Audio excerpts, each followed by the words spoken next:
This post here is a challenge to elected officials statewide, city council members, county council members, mayors, staff members at the local level.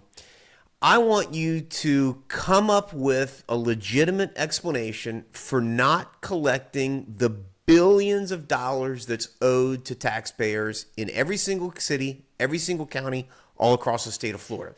Now, I've been very clear in these series of videos out here. Every single city, every single county maintains code enforcement departments, and those code enforcement departments have been recording liens for decades. The problem is very few departments all across the state, all across the country for that matter, have engaged in the second part of the process, which is actually collecting that money. I call this the gospel of code enforcement. I've been preaching the gospel for 10 years.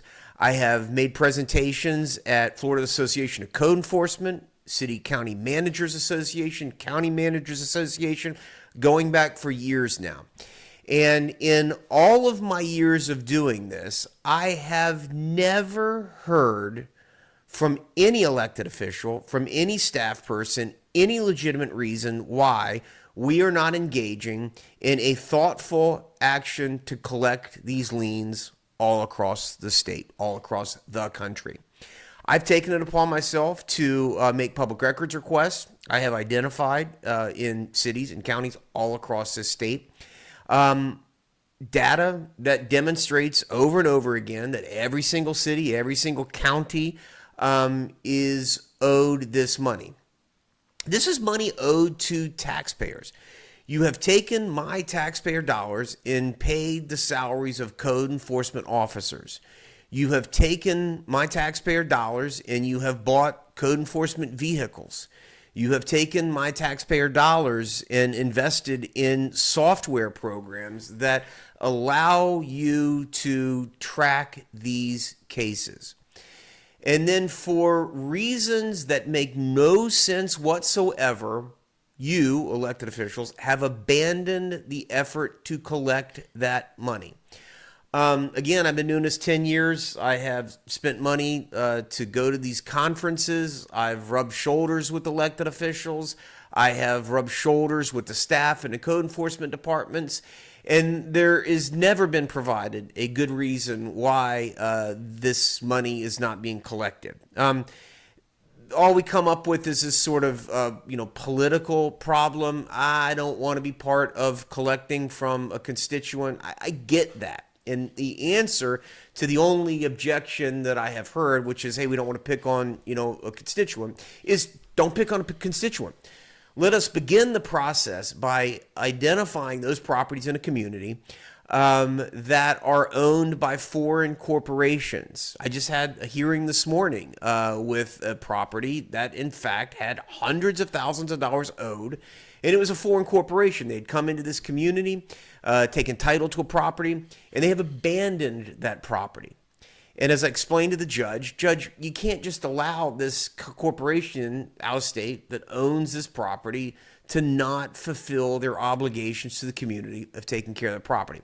That city manager gets it. My elected official in that community gets it. And we've got years worth of experience in this particular city identifying all these foreign-owned corporations that have these properties that are vacant and abandoned. There's another fascinating story I want to share, and that is one of the first examples that I had with this. I went into a community and I had done the research and we'd identified lien after lien, hundreds of properties, bigger community, hundreds of properties that had collectively millions of dollars owed. And I'll never forget, I had reached out to the owner's attorney. And I said, look, I've done data here and I've identified hundreds of lots that are owed in this, owned by your corporations, various shell corporations in this community. And we'd like to engage in a negotiation to have you pay some of this or take care of these properties. And I will never forget this. This woman laughed at me and she said, we don't have any idea how many properties are owned in your community. We're part of this hedge fund that after the last crisis had gone out and invested in all these tax deeds. And when the taxes weren't paid, the properties reverted back, and that's how this company, this conglomerate of shell corporations, ended up owning hundreds of properties in this particular community. I dove deeper and found a website where this shell entity had identified literally thousands of vacant and abandoned properties all across the state of Florida. And I'll just never forget what she said. We have no intention of responding to your city's code enforcement efforts. It just kind of blew my mind. Really? You have no intention? So that's when I filed the first lawsuits. Well, the fact that they had no intention initially changed really quickly. And this was one of the most successful initial efforts because we were able to pull back millions of dollars. Well, I guess that was hundreds of thousands of dollars because that was when we started.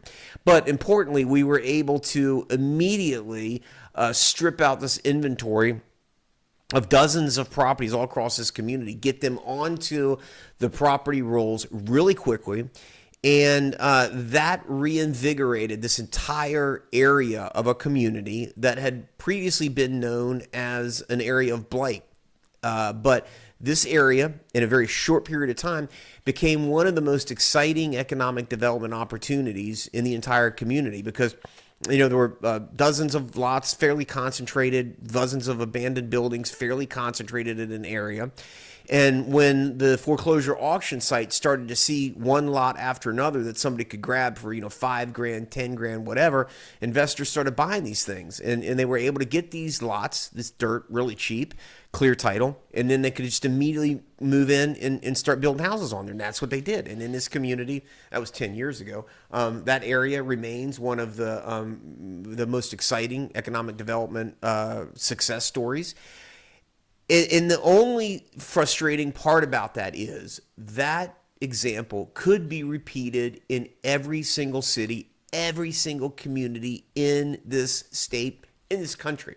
Orlando, Tampa, Miami, pick all your smaller communities. There are pockets of blight, and the reason for the blight is these code enforcement liens or the fact that title is not cleared. I have the magic weapon that can clear blight, that can revitalize communities, that could be part of economic development. It's a tool waiting for every single community to own. So, elected official, here's your challenge. You got an objection to this? You think of some good reason why this hadn't been done, can't be done? Please drop it in there. Please share that. I promise you there is no reason why it hasn't happened. And your duty as an elected official is to bring this process forward. Understand the gospel of active code enforcement. Get out there and make this happen in your community.